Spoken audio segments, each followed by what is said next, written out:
High viewers, కర్ణాటకలోని herbal Sindhi ఉన్నత పాఠశాలలో 7వ తరగతి వాళ్ళకి ఒక పాఠ్యాంశం.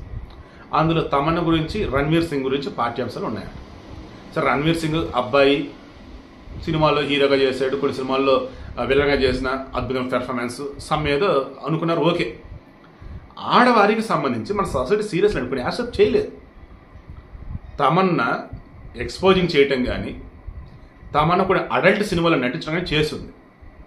అటువంటి తమన్నా గురించి గొప్పగా చెప్తూ పిల్లల పాఠ్యపుస్తకాల్లో పాఠాలు ఏంటి అని చెప్పేసి తల్లిదండ్రులు క్వశ్చన్ చేశారు. దెన్ ఆ స్కూల్ వాళ్ళు, సింధీ స్కూల్ కదా, సో వాళ్ళు ఏం చెప్పారంటే, సింధీ వర్గానికి చెందినటువంటి పర్సన్ ఈమె తమన్నా, అండ్ తమన్నా మంచి టాలెంట్ ఉన్న పర్సన్, అండ్ కష్టపడి ఎదిగింది, ఈరోజు మంచి పొజిషన్లో ఉంది. ఆమె గొప్పతనాన్ని చెప్పడం గురించి, కృషి ఉంటే ఋషులు అవుతారు అంటే కృషితో నష్టం దుర్భిక్షం అన్నట్టు, అంటే మన ఎఫర్ట్స్ మనం పెడితే గొప్పగా ఎదుగుతాము అనడం కోసమే ఇలా పెట్టున్నాం తప్ప వేరేది కాదు అని చెప్పేసి వాళ్ళు చెప్పారట. బట్ పేరెంట్స్ అయితే కాదు కూడదని అంటున్నాడు.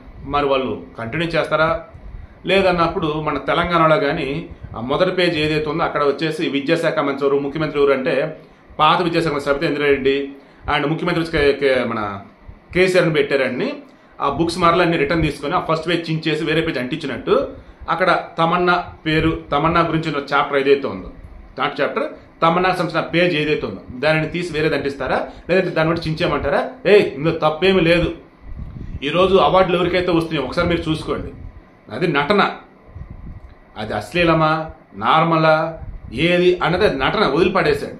వ్యక్తిగతంగా ఎటువంటి వాళ్ళు చూడండి, తమన్నా వ్యక్తిగతంగా చాలా మంచిది, తమన్నా వ్యక్తిగత కష్టపడి పైకి వచ్చింది. సో అటువంటి పర్సన్ గురించి మనం చెప్పేది తప్ప వేరేది ఏమీ లేదు. సింధీ వర్గానికి చెందిన పర్సన్, దానికి తోడు కష్టపడి పైకి వచ్చింది, హీరోయిన్గా ఉంది, పిల్లలకి ఇన్స్పిరేషన్గా ఉండిద్దని ఇచ్చాం తప్ప వేరేది కాదు. కాబట్టి కంటిన్యూ అయ్యి తీరిద్ది అని అంటారా స్కూల్ వాళ్ళు? Let's wait and see. మీరేమంటారు? తమన్నాకు సంబంధించి పాఠ్య పుస్తకాలలో ఆమెకు సంబంధించి అడల్ట్ ఓరియంటెడ్గా ఉన్నటువంటి పిచ్చి పిచ్చి పిక్స్ ఏం పెట్టలా, చక్కగా బాహుబలి సినిమాలో ఉంటుంటే పిక్ లాంటితో పెట్టారు. అండ్ ఆమెకు సంబంధించి ఎప్పుడు పుట్టింది, ఎలా ఎదిగింది, ఈరోజు ఎలా ఉంది ఏంటి జస్ట్ సింపుల్గా చెప్పున్నారు. అది మంచి లెసన్ తప్ప వేరేదైతే ఏం కాదు కదా. ఎందుకంటే మన దగ్గర జాతీయ అవార్డులు ఇస్తున్నటువంటి వాళ్ళని కూడా మీరు చూడండి.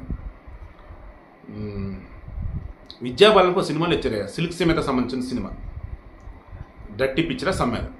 అసలు విద్యా నుంచి నాకు పిచ్చి ఎక్కింది. విద్యాబాలన్ ఏంటి అసలు, ఇదేంట్రా బాబు అని చెప్పేసి. అంటే విద్యాబాలన్ ఒకప్పుడు సూపర్ అన్నట్టు, ఈ సినిమాలో నటన పరంగా సూపర్, కానీ ఆ డ్రెస్సులు, ఆ ఎక్స్పోజింగ్ ఘోరం అనమాట. బట్ ఏం చెప్పి జాతీయ అవార్డు ఇచ్చారు, అంటే పద్మశ్రీ పురస్కారం ఇచ్చారు. అఫ్కోర్స్ ఆమె ఎవరు, ప్రియాంకనా ఏదో ఉండే, ఆమె కూడా అలానే కదా. సో ఇలా చెప్పుకుంటూ పోతే మన ప్రభుత్వం ఏమో అవార్డులు ఇచ్చి సన్మానాలు చేస్తూ ఉన్నారు, అది నటన బాగా చేశారని చెప్పేసి.